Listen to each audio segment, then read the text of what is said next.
Long before the United Federation of Planets, long before Starfleet became widely known, even longer before Captain James T. Kirk became legendary for his command of the Constitution-class USS Enterprise, humanity had to learn how to reach the final frontier. When most fans think about Star Trek starships, their minds probably jump to legendary vessels like the Constitution-class Enterprise, the Galaxy-class Enterprise D, or perhaps the USS Voyager, making its long journey home through the Delta Quadrant. But every one of those starships owes its own existence to a much older generation of vessels.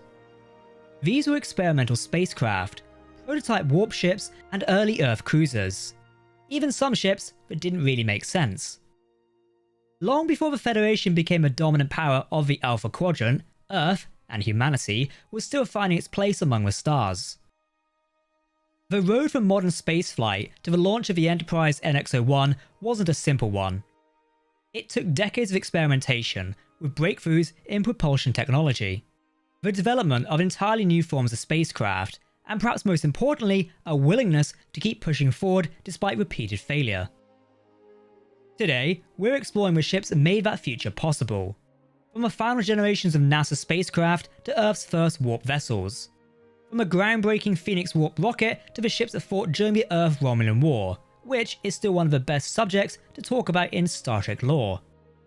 To be clear, we're only going to be discussing the United Earth Starfleet vessels, so the likes of the J-class freighter and other civilian ships won't be included.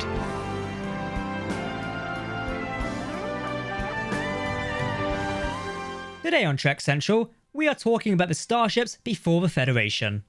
I'm Captain Jack, and I'm going to ask you to press that subscribe button to keep up to date with our Star Trek deep dives and latest news.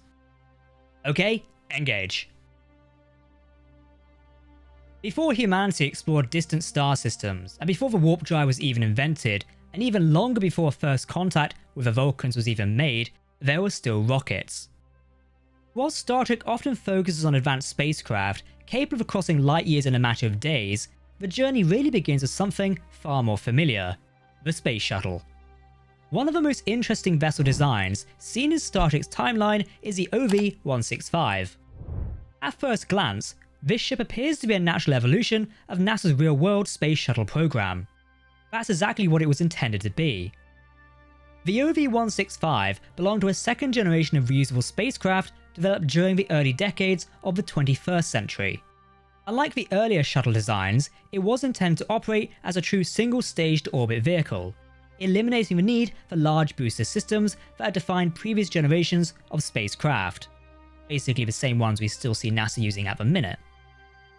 Known by the nickname Spike, the OV-165 incorporated advanced aerospike engines, which dramatically improved fuel efficiency and reduced launch complexity.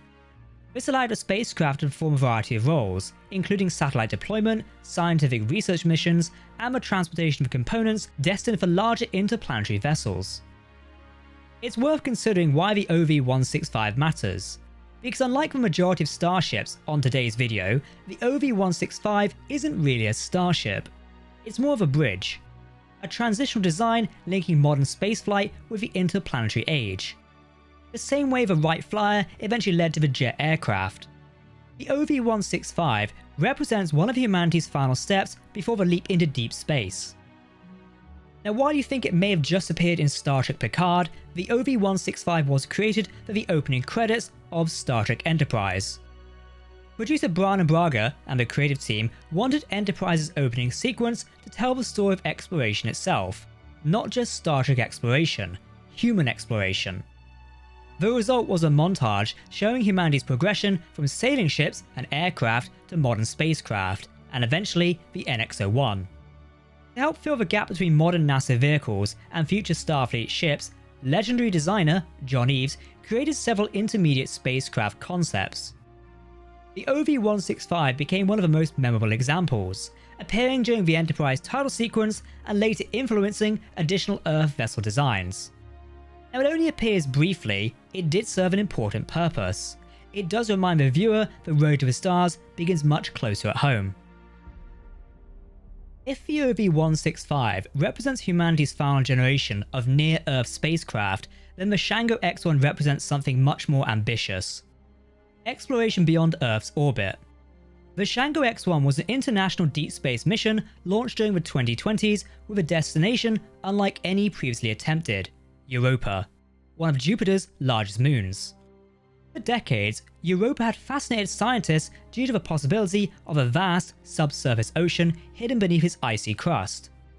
In Star Trek's timeline, humanity finally developed the technology required to investigate that mystery directly. The result was the Shango X-1 mission. Named after the Yoruba god of thunder and lightning, the vessel carried both a crewed lander and a sophisticated, automated probe designed to penetrate Europa's frozen surface and explore the ocean hidden below.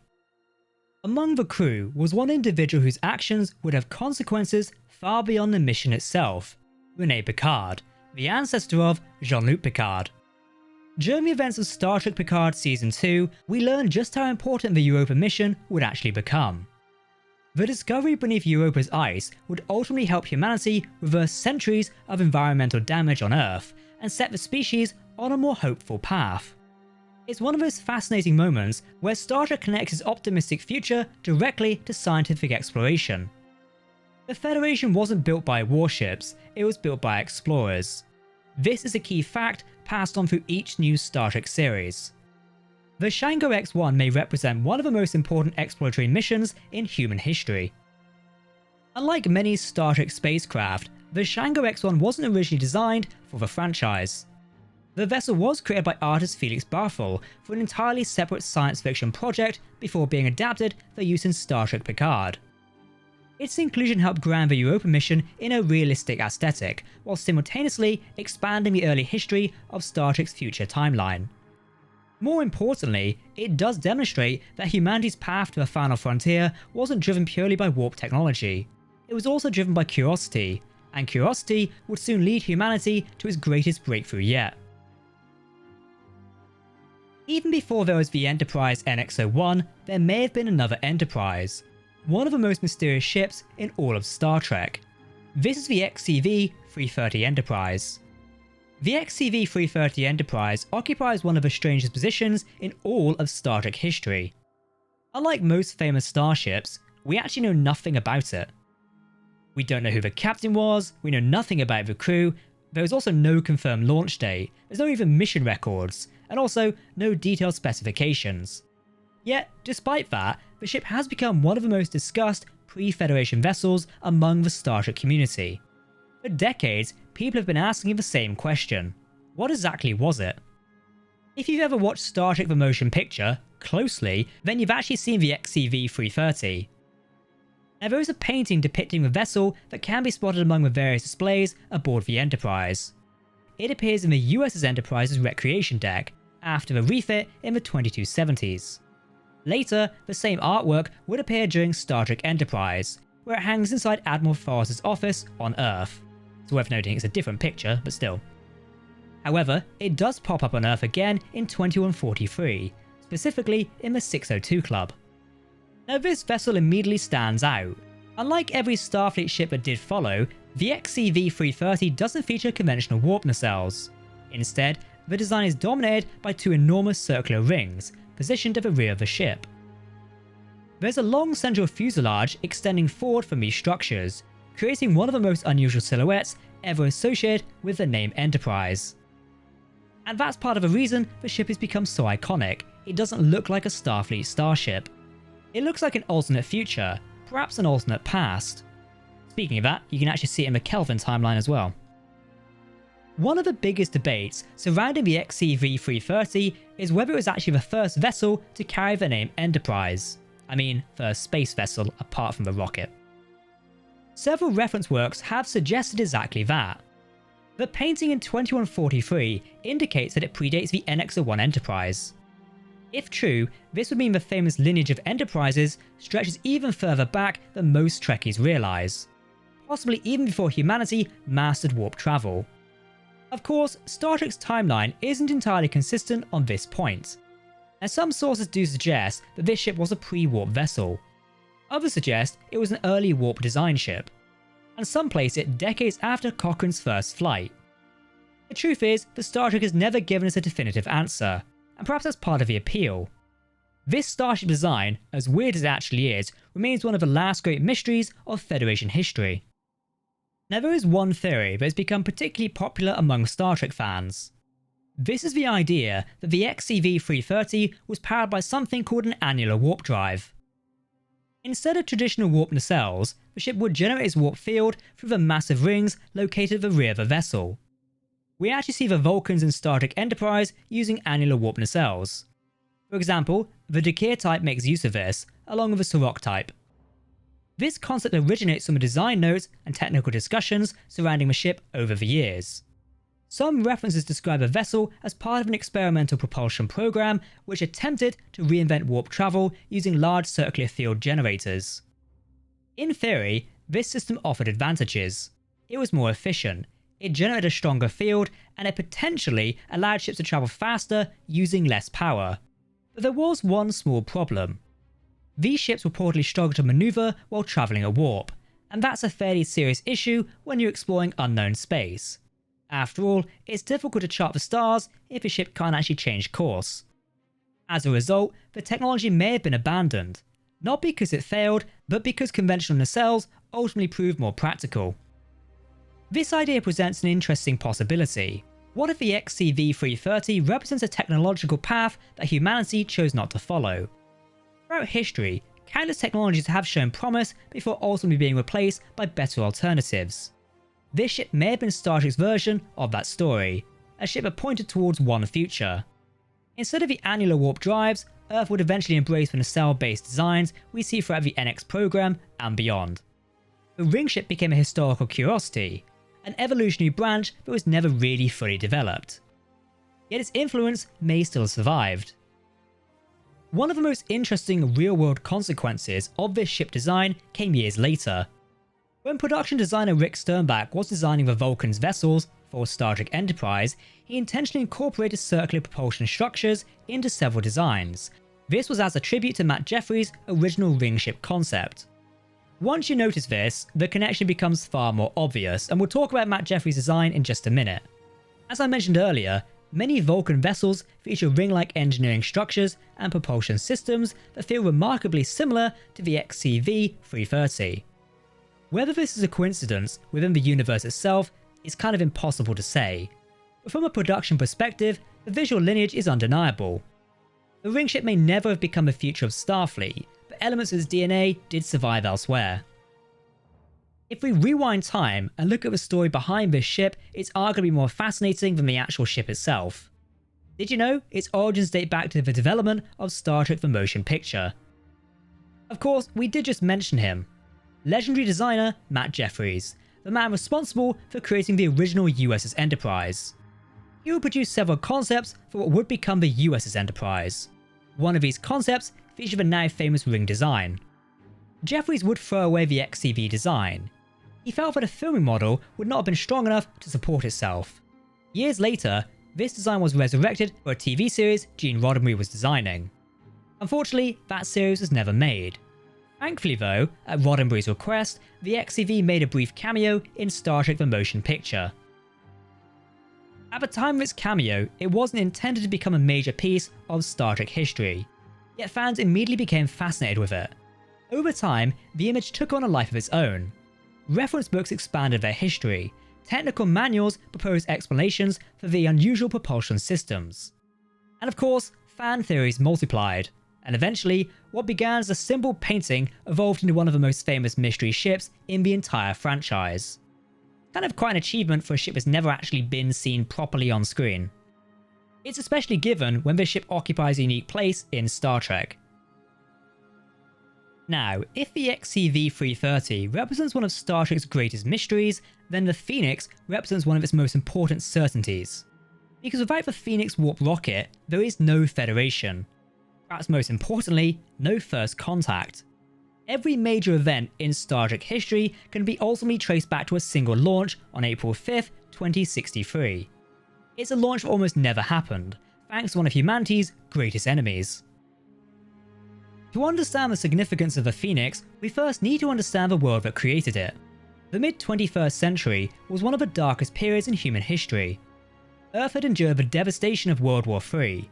Entire cities had been destroyed, governments had collapsed, and millions had died. In many ways, humanity was still trying to rebuild civilization itself. This wasn't the optimistic Earth we see during the Kirk era or Picard era.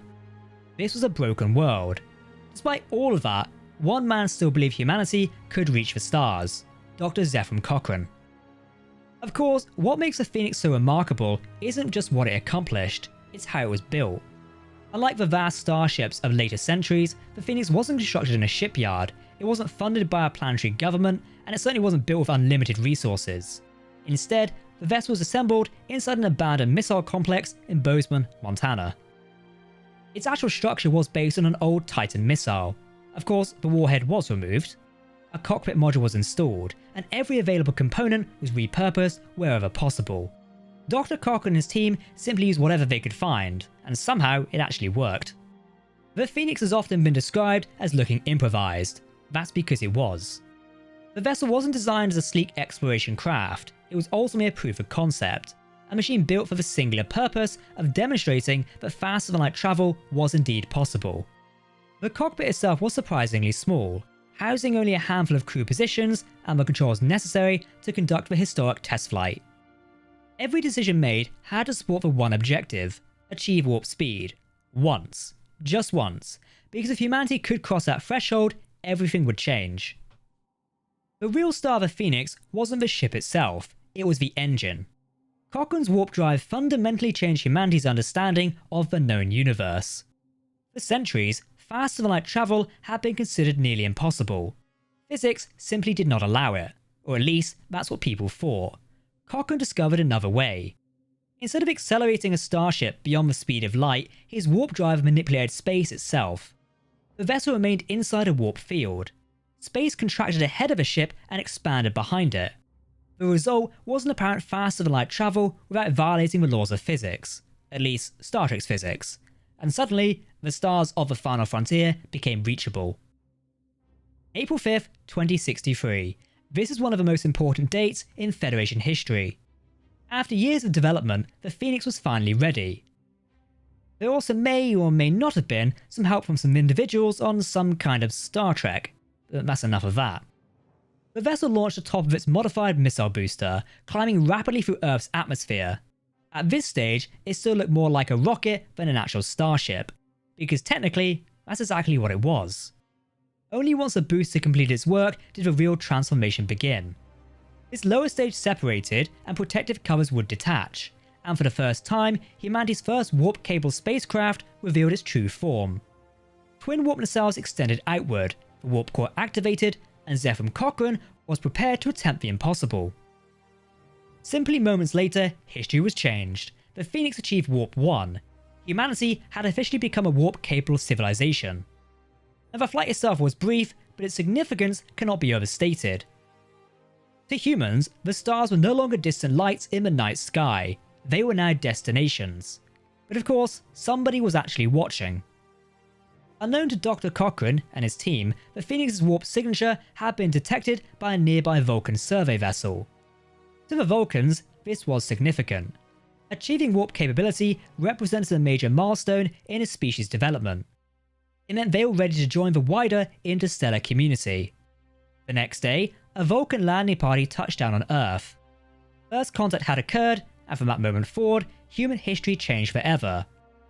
Realistically, this is where the path towards the United Federation of Planets actually begun. I of course should say, I am recounting the story as if the USS Enterprise E-Team had not just visited the planet. If you've actually seen Star Trek First Contact, you know what I mean. If you've not watched it, go and watch it. And secondly, actually never mind, just go and watch it. Of course, fewer starships can claim to have changed history, but realistically, the Phoenix changed it all. Every major chapter of Star Trek history ultimately traces its roots back to Cochrane's test flight. This is what makes that Phoenix flight so important. It wasn't the most advanced ship, and it certainly wasn't the largest, it wasn't even particularly reliable, but it did accomplish something no other vessel had ever quite achieved. It opened the doorway to the stars. Creating the Phoenix presented a unique challenge for the production team behind Star Trek First Contact. This ship needed to feel primitive compared to later Federation vessels, especially as this same movie did introduce the Sovereign-class USS Enterprise E. The Phoenix also needed to contain recognizable elements that audiences could connect to Starfleet's future. This task ultimately fell to the legend who is John Eves. Eves knew the Phoenix had to feel believable as a vessel built only decades beyond our own era. At the same time, it needed to look like the ancestor of every Starfleet ship that would eventually follow it. The solution was elegant: a modified missile body, retractable warp nacelles, and subtle design elements that echoed the original Enterprise. The Phoenix wasn't just humanity's first warp ship, it was the first step towards every starship that followed. Most vessels on this video today represent technological progress. The Phoenix represents something more: hope for humanity. This was at a time when humanity had every reason to give up. But instead, a group of engineers, scientists, and dreamers chose to build a new future instead. When you think about it, that's why the Phoenix remains one of the most important ships in all of Star Trek history. Not because it was powerful, not because it was beautiful, because it was definitely ugly, but it proved that humanity's best days were still ahead of it, despite World War III just happening.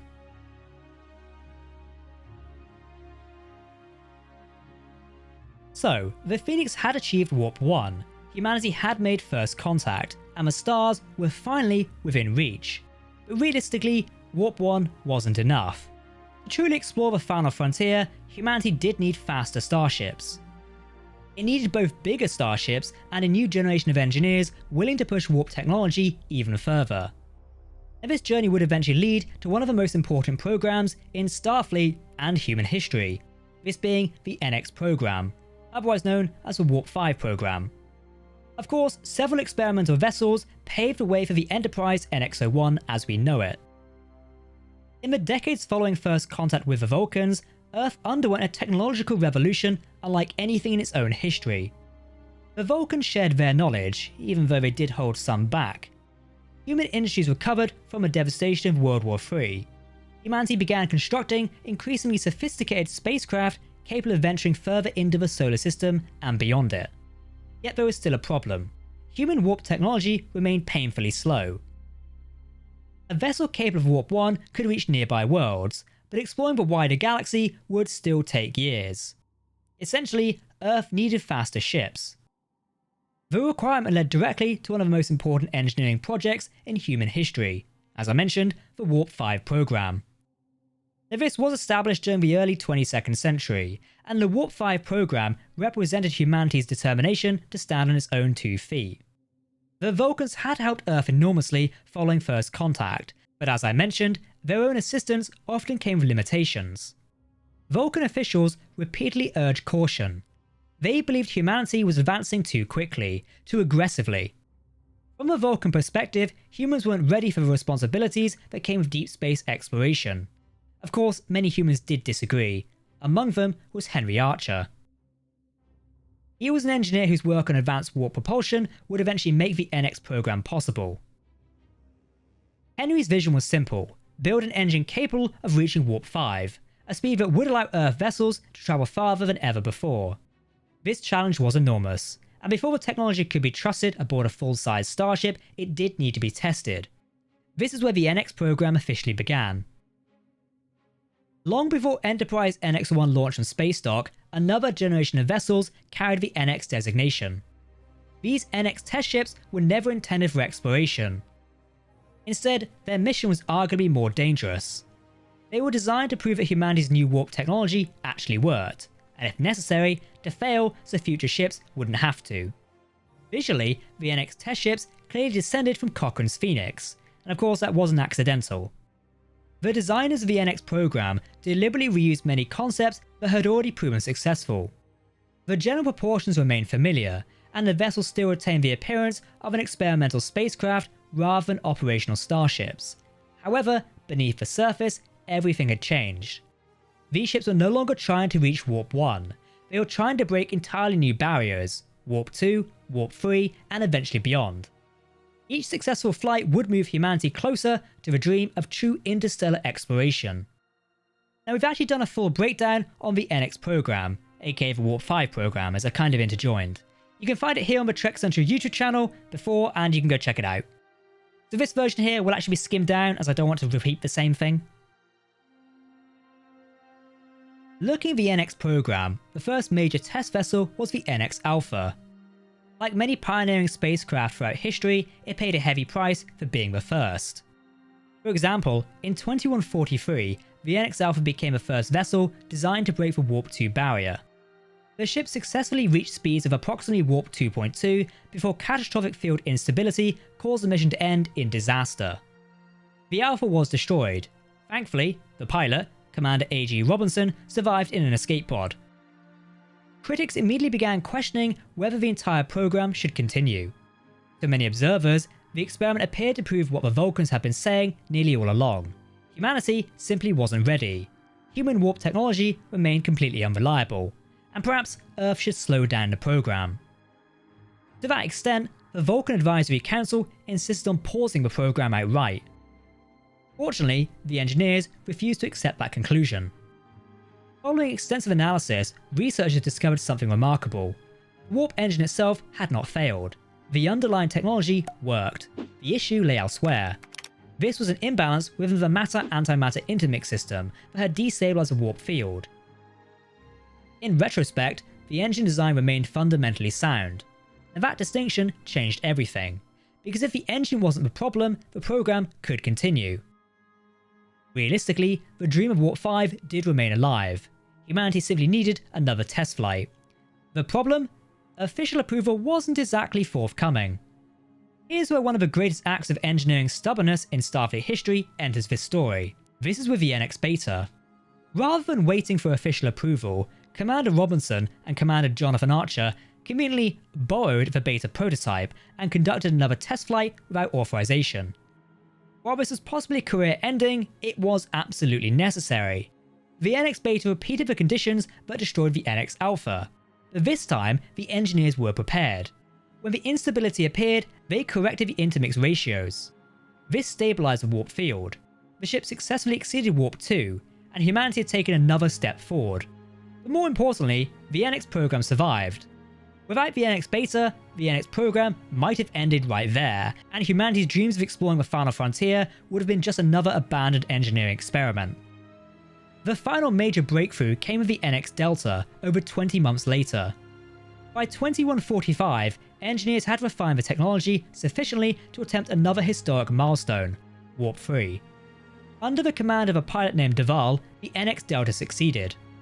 Humanity officially crossed another major warp threshold and demonstrated that advanced warp travel was becoming increasingly practical. The achievement validated years of work. More importantly, it proved that the Warp 5 program was moving in the right direction. The lessons learned from Alpha, Beta and Delta would directly influence the design of the first true Warp 5 starship, this being the NX-01 Enterprise. Now before Enterprise could launch, Earth still needed ships capable of defending itself, because the galaxy wasn't simply waiting for humans to finish their experiments. And that's where another class of vessel enters the story. Let's talk about the Warp Delta. While the NX program pushed the boundaries of warp technology, Starfleet faced a more immediate problem. By the middle of the 22nd century, humanity was becoming increasingly active beyond the solar system. The galaxy Captain Archer would eventually explore was a dangerous place. Earth needed ships capable of responding. The result was the Warp Delta, also known as the Ganges-Class. This was one of the earliest true military starships operated by the United Earth Starfleet. Now, in some Star Trek canon, the design is often referred to as the Ganges-Class. However, most of you may know it by another name, this being the Warp Delta. It's easy to understand why. If you look at it, the ship's distinctive triangular profile immediately sets it apart from virtually every other Earth vessel of this era. The design resembles the Greek letter Delta, giving the class its popular nickname. Unlike later Federation vessels, the Warp Delta wasn't designed with elegance in mind. It was designed with practicality. This was a starship built during a time when Earth needed reliable protection over prestige. Now it appears the Warp Delta was introduced in 2125, this being according to Starship's extended canon. It would go on to be upgraded through years of service, including a big refit in 2165 following the formation of the United Federation of Planets. Ultimately, the Ganges-Class would be retired in 2190. At approximately 130 meters in length, the Warp Delta was considerably smaller than the later NX-class vessels that would eventually follow. Crew complements typically numbered around 30 personnel, making the ship relatively compact by Starfleet standards.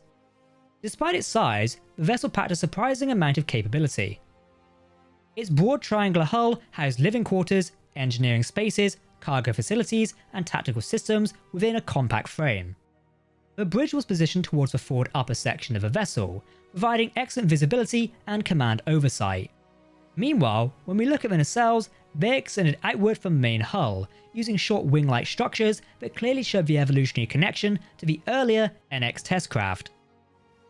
As with many early United Earth starships, the Warp Delta underwent several upgrades throughout its service life. Early variants were capable of approximately Warp 2.2, placing them among the faster vessels available to the United Earth at this time.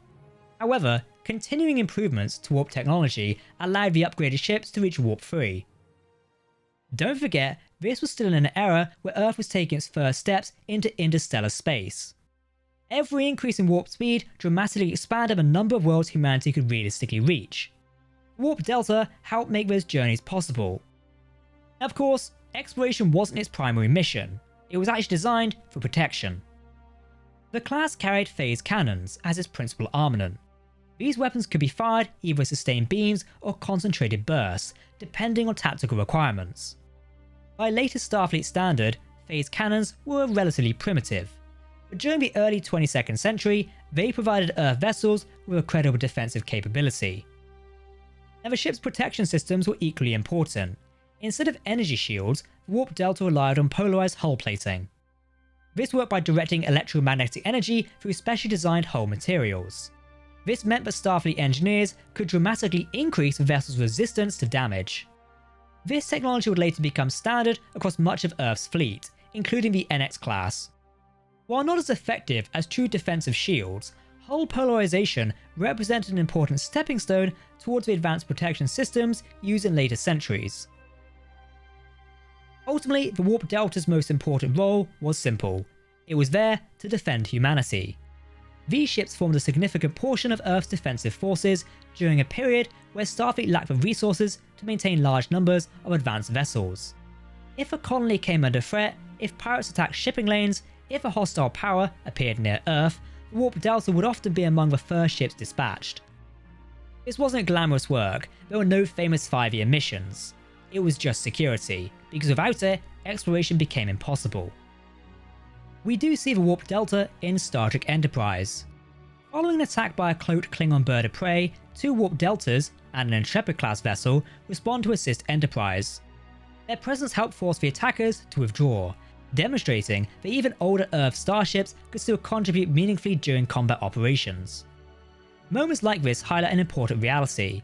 The NX-Class may receive most of the attention, but Starfleet's fleet was never built around a single starship. It depended upon dozens of supporting designs working together.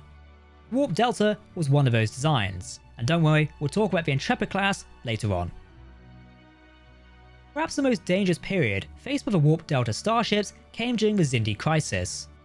Following the devastating attack on Earth in 2153, Starfleet entered a state of heightened readiness.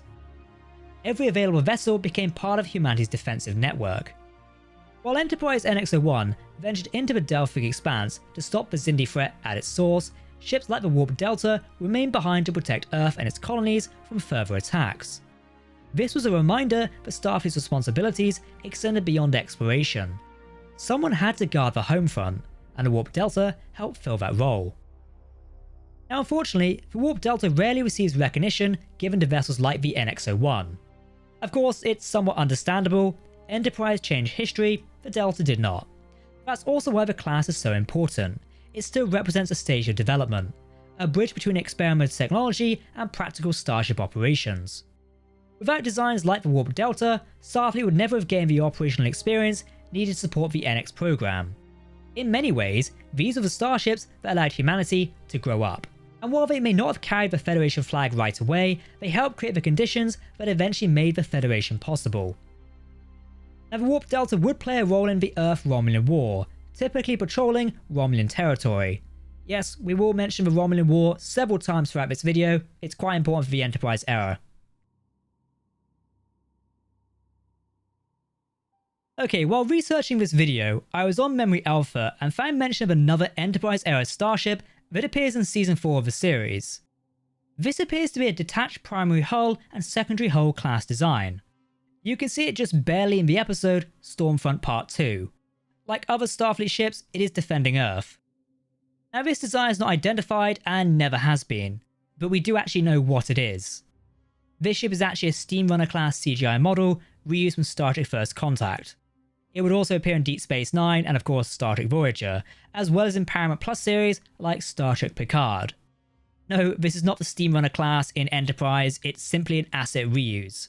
I would just take it as a weird and wonderful cameo, and not the fact the Steamrunner class does exist in the Enterprise era. Yeah, it's so small you can barely make it out. I'll try and blow it up on screen.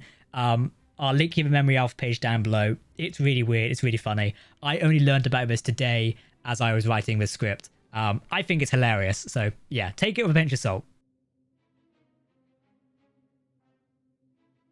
When we do think about the Enterprise era, we of course think about the NX-01.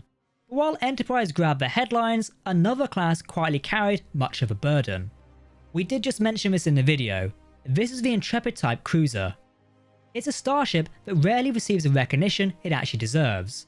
Yet during the mid-22nd century, it was arguably one of the most important vessels in Starfleet's inventory. But before we do go any further, let's address the obvious source of confusion. This Intrepid-class has absolutely nothing to do with the USS Voyager.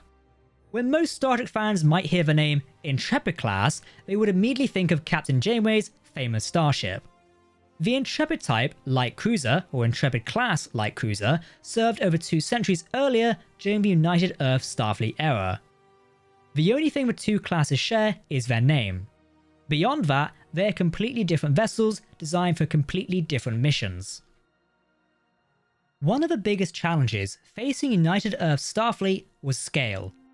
While the NX program was revolutionary, it was also quite expensive. Building Warp 5 starships required enormous industrial resources. This included advanced engines, complex construction facilities, highly trained crews, and a significant amount of time. Currently, you couldn't simply mass produce NX-class vessels overnight, and this would become a problem later on, and keep an eye on that as we'll explain. Earth needed something else, a ship that could be built faster and operated more cheaply, also deployed in larger numbers. This is where the Intrepid-type entered service. The Intrepid-type, or Intrepid-class, it's a bit confusing where it actually places in the timeline, and I say this because the Eaglemoss official Starships collection states that this design predates the NX-class. But in terms of actual on-screen info, we only see it active around 2153, so after the NX-class. At approximately 165 meters in length, the Intrepid-type occupied a middle ground between the smaller Warp Delta escorts and the larger NX-class explorers. Its design reflected practicality. Unlike the NX-class, which was intended to push the boundaries of exploration, the Intrepid-type focused on versatility. The ship wasn't designed to become famous, it was designed to get the job done, and in many ways, those are often the most important vessels in any fleet. Despite being smaller and less advanced than the NX-class, the Intrepid-type was hardly defenseless. The vessel carried around 8 phased cannons and 2 torpedo launchers, providing a respectable level of combat capability for the period. This armament allowed the ship to perform a wide variety of missions throughout United Earth space. The ship also benefited from continual upgrades throughout its service life, ensuring it remained relevant even as newer technologies emerged from the NX program. Of course, every ship does come with compromises. For the Intrepid-type, that compromise was speed. Early vessels of this class were limited to approximately Warp 3.5. This was respectable by contemporary standards, but it left them noticeably slower than the groundbreaking NX-class vessels entering service around the same time period. For exploration missions, this was a significant disadvantage. For military and support duties, however, it mattered far less. Most of the Intrepid-type's responsibilities occurred relatively close to Earth or its established colonies. It did not need to outrun Enterprise. It simply needed to be available, reliable, and also numerous. The true importance of the Intrepid-type cruiser became apparent during the Earth-Romulan War. As tensions with the Romulan Star Empire escalated, Starfleet found itself facing a harsh reality. While the NX-class was exceptional, it wasn't practical to build enough of them quickly. According to later accounts, Starfleet could construct 2 Intrepid-Type Cruisers in roughly the same time required to complete a single NX-class vessel. During peacetime, that might not matter, but during a major interstellar war, it matters enormously. Fleet numbers become critical. Suddenly, the ability to deploy 2 capable cruisers instead of 1 advanced explorer becomes a strategic advantage. And so production increased. The Intrepid-Type became one of the backbone vessels of Earth's wartime fleet. The Earth-Romulan War was unlike many conflicts that followed. Neither side possessed reliable visual intelligence on the other. Direct contact was limited, communication was difficult, and many battles occurred at vast distances from Earth itself. While the NX-class vessels often received the glory, it was ships like the Intrepid-Type that helped sustain the war effort day after day. When we think about the Intrepid-Type, perhaps the best way to think about it is as a fleet builder. Of course, the NX-class showed what humanity could achieve, but the Intrepid-Type ensured humanity could actually sustain it. Without vessels capable of defending colonies, escorting shipping, and supporting military operations, the more advanced explorers would never have been able to operate effectively. Every great fleet needs ships like that. These need to be reliable, affordable, and of course adaptable. The Intrepid-Type Cruiser may never become famous, but it did help build the fleet that eventually became Starfleet as we know it. In my opinion, I do think it's a legacy worth remembering. Also, I'm going to go off script here. There is a great story in Starship's extended canon, in the Rise of the Federation novels I believe, don't quote me, that does feature Malcolm Reed taking command of an Intrepid-class vessel. I'm not sure if it was the Intrepid or the Republic, I can't remember off the top of my head and I'm not looking at it. I'll put it on screen. Now, as mentioned earlier, there is a debate on when the Intrepid-class of the 22nd century actually entered service. According to the Rise of the Federation novel, A Choice of Futures, the Intrepid-class was designed as a backup to the Warp 5 engine program. This was in the event the program failed. This would then repurpose the NX-class components. However, with Enterprise's success, Starfleet did not want to waste their work. The class lead ship, which was the SS Intrepid, was commissioned in 2153. We see it under the command of Captain Carlos Ramirez in the Enterprise episode, The Expanse. A new wave of Federation Intrepid-class vessels was in production by 2165. These were part of a new Federation fleet. Of course, we've got to talk about the NX-class. Every generation has its breakthrough in Starship design. For Cochrane's era, it was the Phoenix, but for the engineers of the Warp 5 program, it was Enterprise NX-01 and the newly developed engine. Few starships in Star Trek history can claim to have changed the course of history quite as dramatically as the NX-01. Of course, the Constitution-class USS Enterprise would become a legend, and even the Galaxy-class Enterprise D would become a symbol of the Federation's golden age. But the NX-01 was different. It was the first true deep space exploration vessel built by humanity. The first Earth ship capable of sustained Warp 5 travel. And it was the vessel that would ultimately carry humanity into a much larger galaxy. The NX-class represented a culmination of decades of research. Everything learned from the Phoenix, the NX test ships, the Warp Delta, and even the Intrepid-Type Cruisers, depending on where they entered canon. All of it led here. Unlike earlier Earth vessels, the NX-class wasn't designed for local defense or short-range patrol missions. It was built to explore, to venture beyond the familiar regions of space, to establish relationships with alien civilizations beyond the Vulcans. Ultimately, it was to demonstrate that humanity was finally ready to stand alongside the major powers of the Alpha Quadrant. At approximately 225 meters in length, 135.8 meters wide, and 33.3 meters in height, the NX-class was considerably larger than previous Earth starships, and it also features 7 decks. There was a crew complement of around 83 personnel, and a revolutionary Warp 5 engine was at the heart of this ship. For the first time, humanity possessed a vessel capable of crossing interstellar distances that had previously seemed impossible. Of course, the defining feature of the NX-class is the propulsion system. The Warp 5 engine wasn't simply an upgrade, it was a massive leap in technology. Previous Earth vessels had struggled to reach Warp 3. The NX-class warped far past that. Entire regions of space that had once required months to reach could now be accessed in a fraction of time. This did transform humanity's relationship with the known galaxy. Suddenly, exploration became more practical, new worlds became reachable, and diplomatic contact became possible. These far-out stars were no longer isolated destinations. They became part of an interconnected frontier, and Captain Jonathan Archer intended to explore all of it. Enterprise NX-01 officially launched on April 12, 2151. In many ways, the mission was rushed. The ship did depart ahead of schedule in order to return a stranded Klingon courier named Klang back to his people on the Klingon homeworld.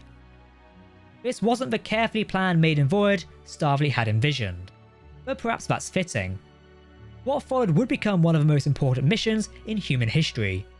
Over the next decade, Enterprise would establish diplomatic relationships, but also make first contact with numerous species, survive multiple crises, and help redefine Earth's place in the galaxy. Despite it only being an exploration vessel, the NX-Class wasn't unarmed. The original configuration included 3 phase cannons, and also spatial torpedoes. This gave the NX vessel a respectable level of defensive capabilities. Later upgrades would introduce more phase cannons, pulse phase cannons, and photonic torpedoes, dramatically increasing the ship's combat effectiveness. Defensively, the NX-Class relied upon polarized hull plating, not shielding. We discussed polarized hull plating earlier, so I won't go over it again. Of course, it was primitive, but it did work. The NX-Class truly proved its worth during the Xindi crisis. Following the devastating probe attack on Earth in 2153, Enterprise became humanity's only realistic chance of preventing extinction. The ship entered the Delphic Expanse. This was a region of space unlike anything Starfleet had encountered before. It featured dangerous anomalies, hostile species, and temporal interference. Of course, lurking somewhere in this expanse was an enemy preparing a superweapon capable of destroying Earth itself. Over the course of its mission, Enterprise underwent numerous upgrades, transforming it from an exploration vessel into something closer to a wartime cruiser. When the crisis finally ended, Earth survived, and the NX-Class had proven itself capable of far more than a simple exploration vessel. Naturally, Enterprise's success encouraged Starfleet to expand the program. Additional NX-Class vessels entered service. Among them were the Columbia NX-02, Challenger NX-03, Discovery NX-04, Atlantis NX-05, and the Endeavour NX-06. Each vessel contributed to humanity's growing presence among the stars. Together, they form the nucleus of Earth's first true deep space fleet. It was a remarkable achievement for a civilization that had only recently mastered Warp 5 travel, and I think that's important to remember. Earth was doing this rather quick. We've got to take a moment to talk about the Columbia. This was the NX-02, and it does deserve special attention. Launched in 2154 under the command of Captain Erica Hernandez, Columbia represented an improved version of the NX-Class design. Lessons learned from Enterprise's early missions were incorporated into the vessel's construction. Hull polarization systems were strengthened, the weapon systems were improved, and overall performance was enhanced. For a brief period, Columbia represented the most advanced starship humanity had ever built.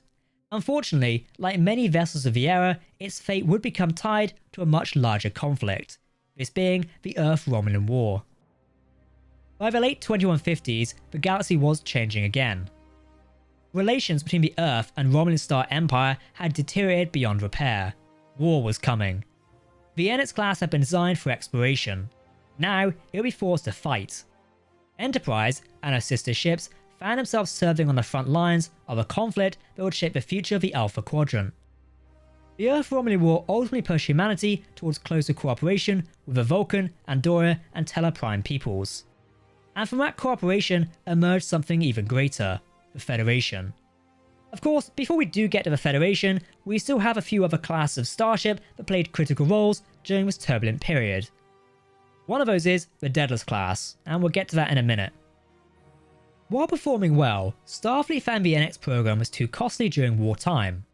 For example, a single NX-class starship took twice as long to build as 2 Intrepid-Class or 3 Daedalus-class starships. Due to mounting losses and pressure from United Earth's government, production of the NX-class was suspended. In 2156, Enterprise underwent a 180-day refit. This was the time the ship would become known as the NX Refit class. We've discussed the ship in detail here on the Trek Central channel very recently, but as a quick roundup, the NX was fitted with a secondary hull. This newly refit Enterprise would see combat in the Earth-Romulan War. By 2159, and with the Earth-Romulan War coming to a close, Starfleet had restarted NX-class production. The Intrepid, NX-07, and Avenger, NX-09, were under construction.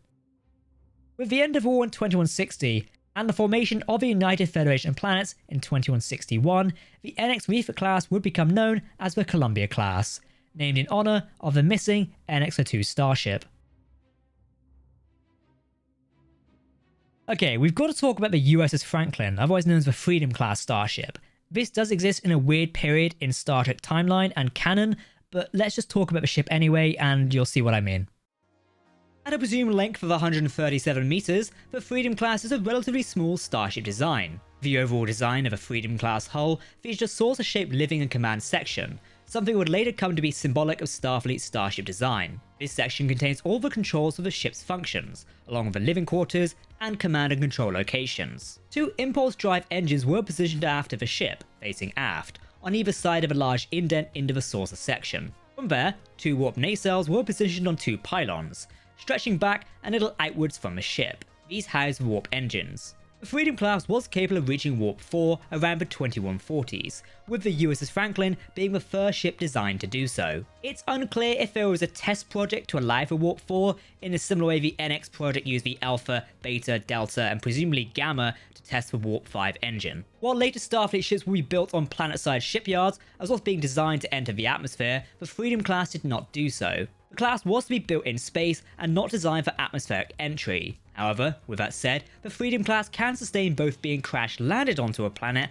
and launching from a planet via reaching terminal velocity, in which case the stabilizers would be initiated for a liftoff. Weapons-wise, the ship had a light armament. It was armed with pulsed phase cannons and spatial torpedoes. In terms of defense systems, it featured polarized hull plating. Both defense and offensive systems would later be found on the successor NX-class line of ships. A Freedom class typically includes a complement of shuttle pods. We can presume that these would either be the same class as the ones found on the NX-01 Enterprise or a predecessor model.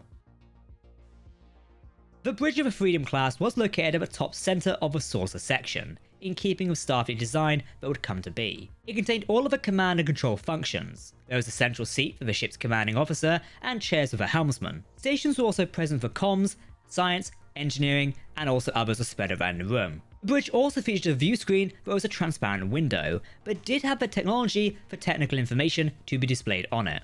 After the bridge was the transporter room. This was an open semicircular chamber facing the entrance door. Due to controversy over transporter use at the time the Freedom class was launched, it meant the technology was only intended to be used for cargo transport. However, modifying the USS Franklin's transporter systems to allow humans to be transported was not too difficult to do. The lower decks of a Freedom class design featured rooms such as a mess hall, along with main engineering, which is rather tiny and where the warp core is located. A cargo bay was also on board, next was a set of officers' quarters. It would seem the Freedom class had around 3 decks based on the technical information at hand. The Freedom class is presumed to have been superseded by the NX class of starships, which were humanity's first Warp 5 starship line launched in 2151 with the NX-01 Enterprise. As humanity's first Warp 4 starship, the NX Franklin, a Freedom class starship design was launched somewhere between 2145 and 2151. We don't know much about the early days of the Franklin. However, with the launch of the NX-01 Enterprise as humanity's first Warp 5 starship in 2151, we can presume the Franklin would have been relegated to defense of Earth and shipping lanes. With the end of the Earth-Romulan War in 2160 and the formation of the United Federation of Planets in 2161, the Franklin would receive a new dedication plaque and be placed under the command of Captain Balthazar Edison. He was a former military assault command officer, a Mako, and a veteran of both the Xindi conflict and the Romulan War. The USS Franklin would go on many missions for the newly formed Federation for the next 4 years.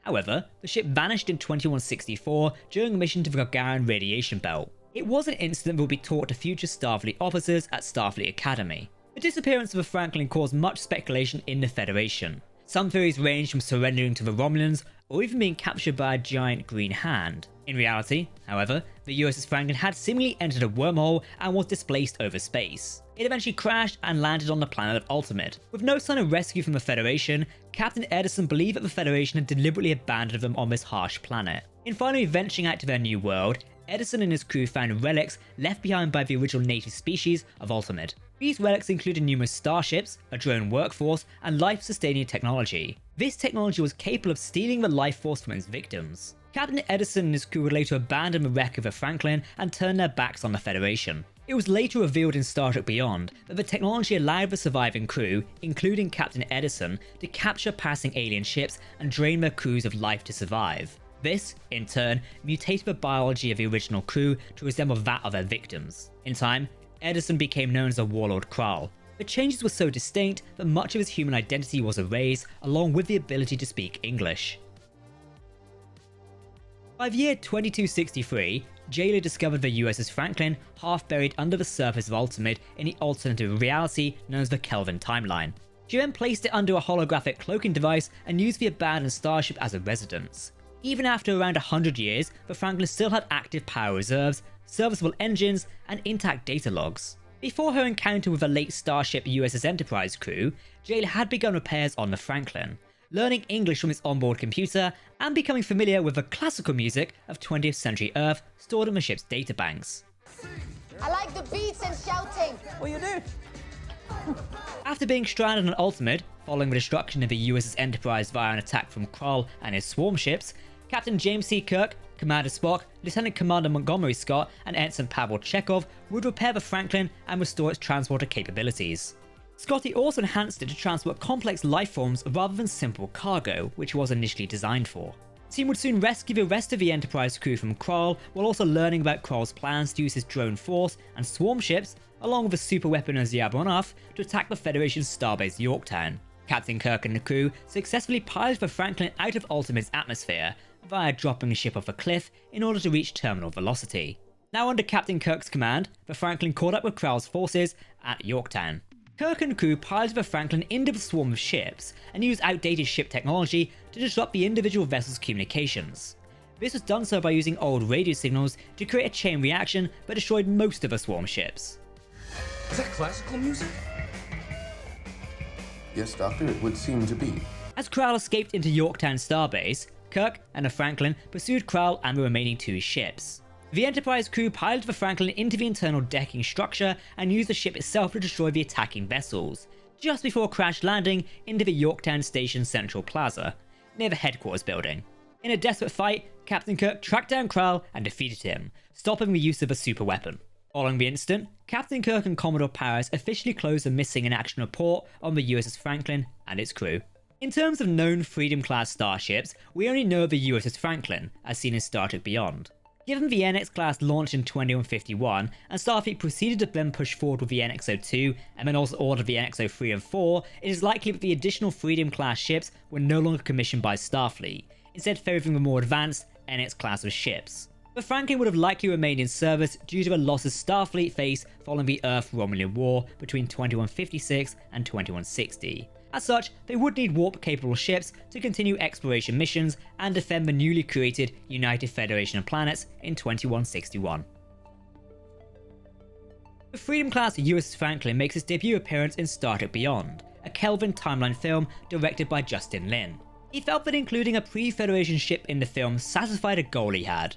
This was for the movie to explore and also embrace everything in the Star Trek canon. Lin also believed that the Franklin seemed to serve as the film's plot and themes. Looking back at it, he noted the concept felt organic. The creative team of the Beyond film seemed to really love the idea. In the movie, the survivors of the Kelvin Enterprise are under the impression that they are the first humans on the planet of Ultimate. However, there is some antiquated Federation technology elsewhere on the planet which would prove otherwise. Deciding to include a vehicle such as the Franklin in the Beyond movie then presented a challenge. Screenwriter Doug Jung explained the team took a lot of care to ensure that there were specific details about what kind of ship this would be, and what it could do so it would fit properly into the Star Trek timeline. Initially, the vessel was different to how it would look in the finished film. Supervising art director Don McCauley mentioned that originally the USS Franklin only had a small role in the movie when it started. It seemed the ship was originally planned to be called the Pioneer. The original script also saw the Franklin as a much smaller ship, buried in the sand of a desert which would then be discovered by Scotty.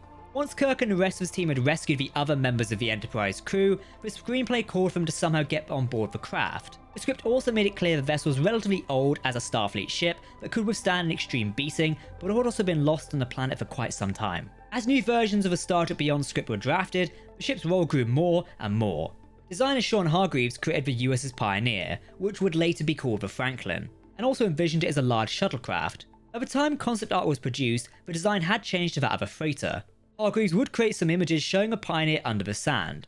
In another early concept of a vessel, it bore the name USS Pioneer and was shown launching from the planet's atmosphere using external rocket packs. In order for Captain Kirk and the crew to load supplies on board the Freedom-class ship, Sean Hargreaves designed a ring of large cargo doors, which were positioned on top of the Starship. This sequence ultimately did not make it into the movie, as the other creative teams decided Kirk and crew would simply beam aboard the vessel. Hargreaves then changed the doors into prominent ridges. These were supposed to represent some kind of array. Landing struts were initially designed as it was intended for the craft to be capable of ascending and descending vertically. Due to the movie script evolving, the landing struts were never shown, which makes sense when you take into account of how the ship was discovered in the Starship Beyond finished film. By the time this script change had happened, the name of the vessel had also been switched to the USS Franklin. This is actually named after director Justin Lin's father, Frank Lin. For example, the Starship's dedication plaque has a slightly wider gap between the letters K and L to emphasize this tribute. Furthermore, the Franklin's registry number of 326 is a reference to Leonard Nimoy's birthday. Visual effects at double negative would tweak Sean Hargreaves' design. They were tasked with adjusting the Franklin on a shot-by-shot basis. After deciding which materials would be included in the vessel's construction, the VFX team added debris they had imagined had literally overgrown the ship hull during ages it spent on the ground in Ultimate. One addition was adding dirt and rocks due to the Franklin being sat on the planet for over 100 years. The VFX team had to add weaponry to the ship, as the script had changed once again. Ultimately, members of the film's shooting company highly approved of the Franklin. The ship worked its way up to becoming a super important part of the movie, and it turned out to be a fantastic looking set. Let's talk about the Daedalus-class. Now, as pointed out the last time I spoke about the ship, Star Trek canon states this does not appear before the NX-class. Well, it doesn't state that, it just doesn't confirm it either. Whereas the extended canon states that it is older than the NX-class. Personally, I do see the Daedalus-class as a pre-Federation design, but let me know what you think as we talk about the class. The Daedalus-class starship design actually predates that of the NX-class for Starfleet. As a cruiser, it was introduced in the 2140s. By the time of the 2150s, and with the arrival of the NX-class line of starships, along with other modern Starfleet designs like the Intrepid-Class, the Daedalus-class was considered somewhat outdated. While the NX-class would spearhead Starfleet's exploration into the final frontier, the design was rather costly. As tensions between the Romulan Star Empire and Earth grew, Starfleet needed to ensure it was ready. As such, a decision had to be made. The United Earth government and Starfleet came to the conclusion that the NX line of starships was simply too expensive, along with taking too much time to be made. However, Daedalus-class ships could be produced quicker. It was stated by shipyard personnel that they could churn out 3 new Daedalus-class hulls in the time it would take to build one fully complete NX-class vessel. With this in mind, the Earth-Romulan War gave the aging Daedalus-class a new lease of life. While initially outdated, Starfleet would use the NX-class technology to upgrade the Daedalus-class, so it was ready to fight. Existing ships were also refitted with the new technology. Wartime pressures on Starfleet essentially emphasized numbers over quality. The refit and upgraded Daedalus-class was put into full production. At least 5 Daedalus-class starships were launched in the 2 years leading up to May 2159. When the War of the Romulan Star Empire finally came to a close, and the United Federation of Planets was officially formed in 2161, the Daedalus-class would go on to serve as the primary exploration starship for the fledgling Starfleet. The ships of the class underwent a complete overhaul of their systems around this time. Starfleet would eventually retire the Daedalus-class from service at the end of the 22nd century. One ship, the USS Discovery, would become a walkthrough exhibit at the Starfleet Museum in San Francisco. Even though the design was decommissioned, it was not the end of a line for the Daedalus-class. 3 were brought back into service in the mid-23rd century. The USS Lavelle, USS Massaro, and USS Xander were all pulled out of a Federation surplus depot, repaired and refitted by the Starfleet Corps of Engineers. These newly refreshed vessels were used to transport teams of engineers to various assignments, where their skills were needed. Meanwhile, on board Deep Space Nine, there was a model of a Daedalus-class USS Horizon. At one point, the model was in DS9's classroom, before being in Station Commander Benjamin Sisko's office. Interestingly, it does seem the Daedalus-class was still operating in the 24th century. During the year of 2385, at least 2 ships of this class would be docked at Starbase 25. It's unknown if this class was likely still fully operating in Starfleet. Perhaps it could have been relegated to a supply vessel of sorts, especially as the class was noted as being decommissioned in 2196. Perhaps the Starfleet Corps of Engineers just like using these ships. Maybe it's a classic. One Daedalus-class, the USS Essex, did not fare so well out in the final frontier. In 2167, this vessel was under the command of Captain Bryce Schumer and was operating out of Starbase 12. The Essex had a crew of 229 and was visiting a Class M moon. While visiting this moon, the Starship was overtaken by non-corporeal criminals from York's Mull star system. It turns out these criminals had been imprisoned on the moon centuries before. In an attempt to escape, they possessed the Essex crew. In a last-ditch effort, the criminals attempted to use the Essex to escape. However, the Starship was unable to evade the moon's electromagnetic storms, resulting in its destruction with all hands. As a result of electromagnetic interference, the ship's distress call continued to signal. In the 24th century, the Galaxy-class USS Enterprise D would eventually detect the USS Essex distress signal and move to investigate. Over 200 years had passed since the ship's destruction. The criminals impersonated the crew of the Essex and attempted to take over the Enterprise, but were unsuccessful. Let's be honest, the design of the Daedalus-class is rather cool. Looking back at the history of the Daedalus-class, it was Greg Jean who actually built the Starship model. He was actually asked to design it for a publication that Michael Okuda was working on. The model was based on a design that Matt Jeffries had done for the original Starship Enterprise. During the original design for the USS Enterprise, Jeffries did not want to use a saucer shape because of the potential connection to flying saucers. Jeffries had considered other shapes, including a sphere. Thinking about it, this made sense from a physics point of view.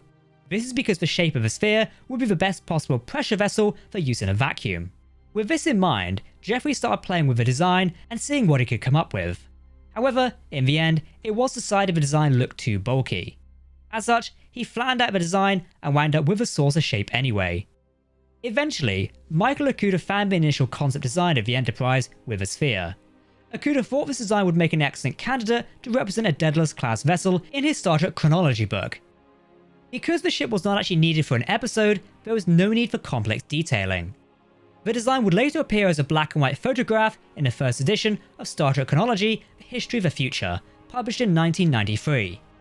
The model would appear in later editions of the publication, and in the Star Trek Encyclopedia, where it was used to depict the USS Essex. Castings of a model built by Greg Jean were later made, and a new model was created. This would go on to be featured in Star Trek episodes. However, it wasn't a fully functional ship, but actually as a display model. This is the one in Sisko's office and Keiko O'Brien's classroom in episodes of Star Trek Deep Space Nine. For the Eagle Moss Star Trek Starships collection, Fabio Passaro would create CG images of the ship for the publication. Because the model was never intended to be on screen, it never featured some of the finer details. As such, Passaro filled these in himself. While the Daedalus-class is mentioned in both Star Trek the Original Series and Star Trek The Next Generation, we don't actually see it on screen. The only version we see is a scale model on Deep Space Nine, which was the US Horizon NCC-176. Did you know you can actually see a Daedalus-class in an episode of Strange New Worlds? If you know what I'm referencing, well done and comment it down below. By the late 2150s, Starfleet faced a problem unlike any it had encountered before. For decades, humanity's Starship development had been driven by exploration. This being with the NX program, the Warp 5 engine, and Enterprise's deep space missions. Everything had been focused on reaching new worlds and establishing humanity's place among the stars. But as we've mentioned, the Earth-Romulan War changed that. Suddenly, Starfleet needed ships designed not just to explore, but to fight. And while vessels like the NX-class remained incredibly valuable, they were expensive, time-consuming to construct, and relatively few in number. Earth did need more starships, and it needed them quickly. It also needed them to be capable of standing against the Romulan Star Empire. This is where the new Minuteman-Class comes in. Unlike the NX-class, which had been designed around exploration and diplomacy, the Minuteman-Class was a dedicated military vessel. Many sources classify the design as a destroyer. This was a fast, heavily armed combat ship intended to support larger fleet operations during wartime efforts. Currently, precise dimensions do remain unclear, but we do know the class emerged during the latter half of the 2150s and quickly became an important component of Earth's growing war fleet. The role was simple: escort larger vessels, protect supply lines, and engage enemy starships. Also, provide Starfleet with the numbers necessary to fight a prolonged conflict. The Earth-Romulan War differed from later Federation conflicts in several important ways. Most notably, the two sides rarely saw each other face to face. Much of the war was fought through remote communications, including long-range engagements and limited intelligence. At this point in history, humanity hadn't even seen a Romulan. The famous revelation that Romulans and Vulcans shared a common ancestry wouldn't occur until many, many years later. As a result, Starfleet often found itself fighting an enemy it barely understood. This uncertainty placed enormous pressure on Earth's shipbuilding programs. Every available vessel became critical, and the Minuteman-Class helped fill that growing gap in Starfleet's order of battle. By the late 2150s, Minuteman-Class vessels carried a respectful armament including phased cannons and multiple spatial torpedo launchers. These would later be upgraded to photon torpedoes. While not as technologically sophisticated as some NX-class vessels, the Minuteman-Class compensated for this with practicality. It wasn't designed to be the most advanced ship in the fleet, it was designed to be available. Looking at Starfleet, it didn't win wars with a handful of advanced vessels. It won wars through numbers, logistics, and reliability. The Minuteman-Class helped provide all three of these. We know of some vessels that served within this class. Among them were the Minuteman, presumably the lead ship of the class, the Alaska, the Columbia, which I'm not too sure on because of the NX-02 name, Liberty, and Vermont. Together, these starships form part of the backbone of Earth's wartime fleet. While they may never achieve the fame of the Enterprise NX-01, their contribution to the war effort was no less important. Without starships like these, Starfleet simply wouldn't have possessed the numbers required to sustain operations across multiple battlefields. Of course, one of the most interesting things about the Minuteman-Class is how little attention it actually receives. This vessel was designed for the video game Star Trek Legacy, and so far it has only appeared in that game. But from an in-universe perspective, it may have been among the most important vessels Starfleet operated during the conflict.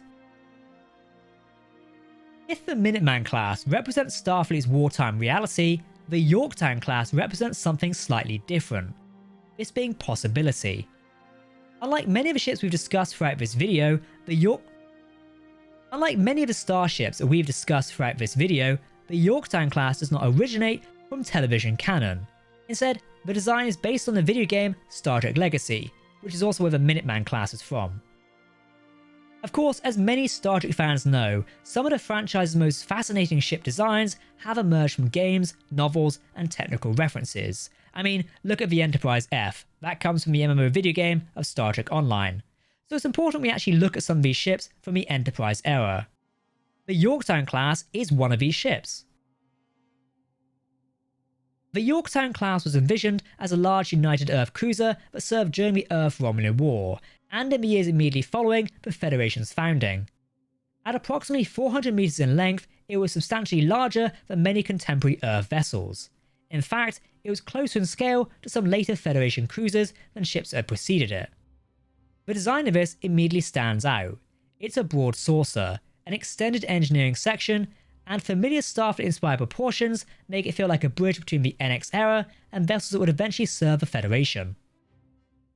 Unlike earlier ships that relied heavily on polarized hull plating alone, the Yorktown-Class represented an increasingly sophisticated approach to starship warfare. By 2159, vessels of the class carried multiple phased cannon banks and photonic torpedo launchers, making them among the most heavily armed ships available to United Earth. As the Romulan War progressed, additional upgrades further enhanced their combat capabilities, enhanced defensive systems, also additional torpedo launchers. More powerful weapon arrays were also installed. Essentially, the Yorktown-Class became exactly what Earth needed, a true heavy cruiser. What makes the Yorktown-Class particularly interesting is how it visually bridges different eras of Star Trek. Look at the ship closely and you'll notice elements that feel familiar. Some aspects do resemble the NX era aesthetic, but others hint to a later Federation cruiser design. In many ways, the Yorktown-Class feels like a transitional vessel. Essentially, this is a starship caught between two eras.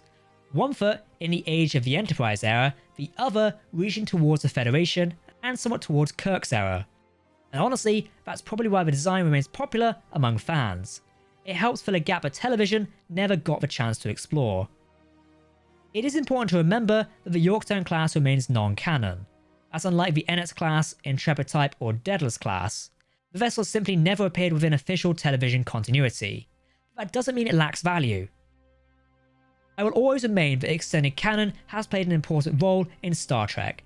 This includes technical manuals, video games, novels, reference books, all help expand the universe beyond what appears on screen, and I personally love that. Of course, there is a clear divide, but you know, the Yorktown-Class is part of that tradition.